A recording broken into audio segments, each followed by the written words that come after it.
কেন্দ্রীয় শহীদ মিনারে এমপিওভুক্ত শিক্ষকরা তাদের অবস্থান কর্মসূচি পালন করছেন।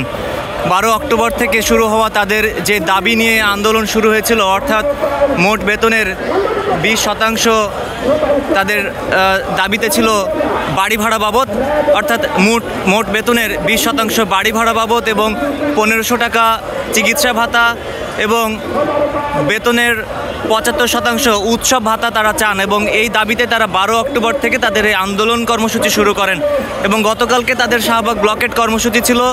সেই শাহবাগ ব্লকেট কর্মসূচি থেকে তারা ঘোষণা দিয়েছিলেন আজকে তারা মার্চ টু যমুনা কর্মসূচি তারা পালন করবেন। এবং সেই মার্চ টু যমুনা কর্মসূচির ঘোষণার পরেই আজকে সকাল থেকেই তারা এখানে একত্রিত হচ্ছেন এবং তাদের অনেকেই রাত্রিকালীন সময়ে এই কেন্দ্রীয় শহীদ মিনারেই রাত্রি যাপন করেছেন।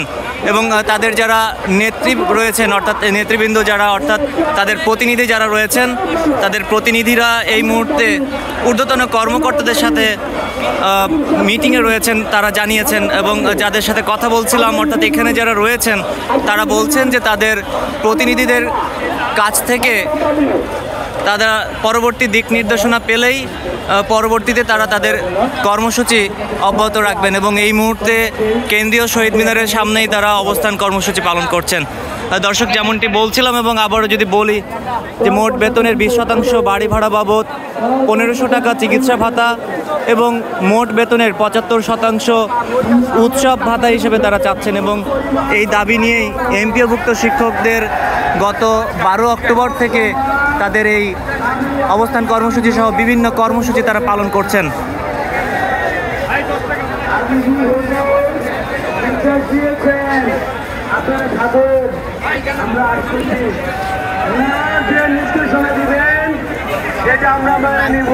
আজকে সকাল থেকে আমরা যারা গণমাধ্যম কর্মীরা ছিলাম তারা তাদের সাথে কথা বলেছে এবং যারা এখানে শিক্ষকরা রয়েছেন তারা জানাচ্ছিলেন যে তাদের যে দাবি, এই দাবি পূরণ না হওয়া পর্যন্ত তারা তাদের এই আন্দোলন কর্মসূচি চালিয়ে যাবেন। এবং এই মুহূর্তে তাদের যে অবস্থান কর্মসূচি, অর্থাৎ কেন্দ্রীয় শহীদ মিনারে তারা তাদের এই অবস্থান কর্মসূচি পালন করছেন।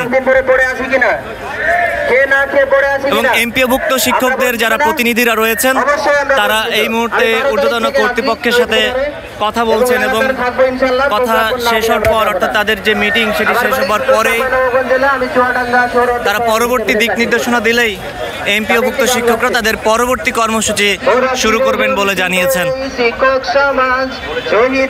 এই মুহূর্তে কেন্দ্রীয় শহীদ মিনারেই তারা অবস্থান করছেন।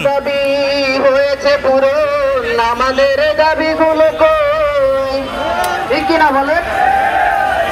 ওরা চিরবঞ্চিত এই শিক্ষক সমাজ শহীদ মিনারে ভরে